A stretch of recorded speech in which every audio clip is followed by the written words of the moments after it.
Help with your green pen. So you've got to redo a paragraph or a conclusion. I've got 3 paragraphs to run through you here. You can pause me as much as you like. You can rewind as you're doing your paragraph, if you like. So first of all, you have to do a paragraph on the church. Now, lots of you written about simony, nepotism, pluralism, all going. And you feel the need to tell us what those things mean. You don't have to do that. The examiner will know what they mean. You don't need to do it, but you can use those things. So I would say, changes that Lanfranc brought in were really important, like making simony, nepotism and pluralism all illegal in the church to reduce corruption. Something very few people, if anybody, said is he also introduced regular councils, regular church councils meetings, so he could keep controls.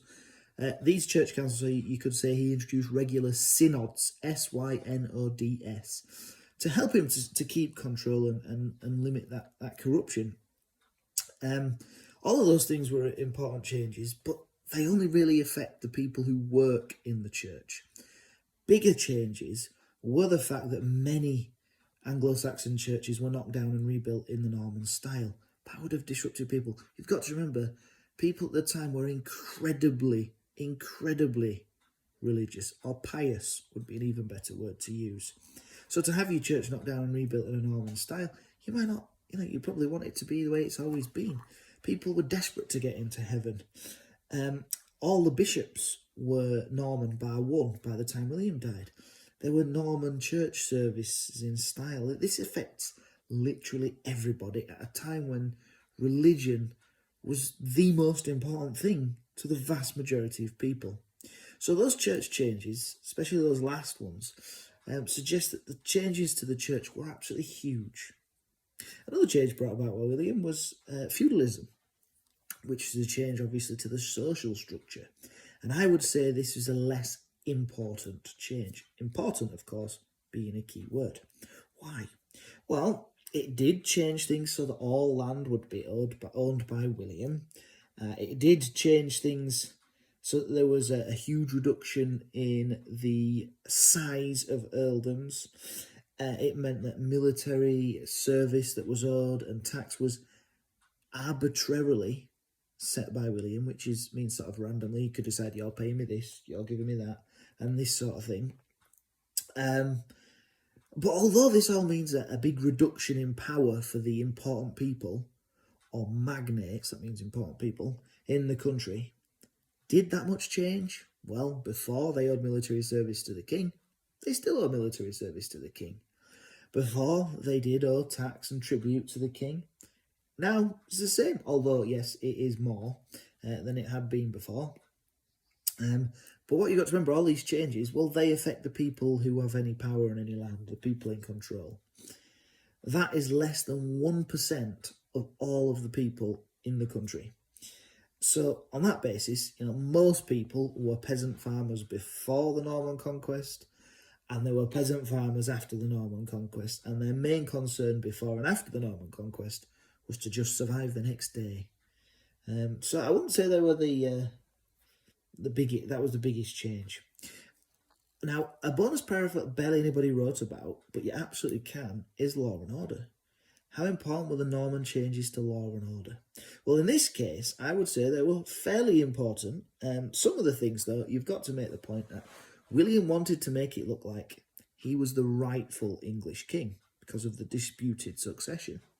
So he kept the vast majority of the laws. He promised, in fact, to keep the vast majority of the laws and customs of England as they were under Edward. So it made it look like he was the rightful king after Edward. But there were 3 key exceptions. He introduced the murdrum fine. That would have affected people because a heavy tax burden would be put on the whole area if a Norman was found to be killed in that local area. The change in how fines went from being given to the victim of a crime to being given to the king for disturbing the king's peace. That would be a bit of a change. But perhaps the biggest change for people might have been the forest laws, which meant there was huge areas of land around the country where you were not allowed to collect firewood or to hunt, where before you had. Now that's the change to law and order, which I think would have had the biggest impact on the most amount of people, because if you're desperate, if you're struggling, you're not growing as much, you might go and hunt, try and get a rabbit to feed your family. People are not going to just, if they're struggling to feed themselves, suddenly go, it's against the rules, we'll just have to starve. They will do this, and they will break the law, and they would face serious consequences. So William taking that land and designated it forest land and making it illegal to use that land, that would have affected a huge number. Most people, remember, are peasant farmers. Those are the exact people who would be needing that land. So I think that would have been a big change. Now, if you're redoing a conclusion, my overall argument would be actually, yes, the changes that people at the time would have felt most important were the changes to the church. As I've already said, everybody was incredibly pious, means religious. That one of the central focuses of their life would be to live a holy life so they could get into heaven. And all of these changes to the church would have left them extremely worried, although they would have been happy perhaps with the reduction in corruption with the majority of people. And there was also improvements in the number of monasteries which were built, which also would sometimes help the poor in times of need. So yeah, because it affected literally everybody, as opposed to law and order and the changes in feudalism, which, didn't necessarily affect everybody. That's why I would say the changes to the church were the most important. Hopefully that's helped you with your homework. Thanks for listening. See you later.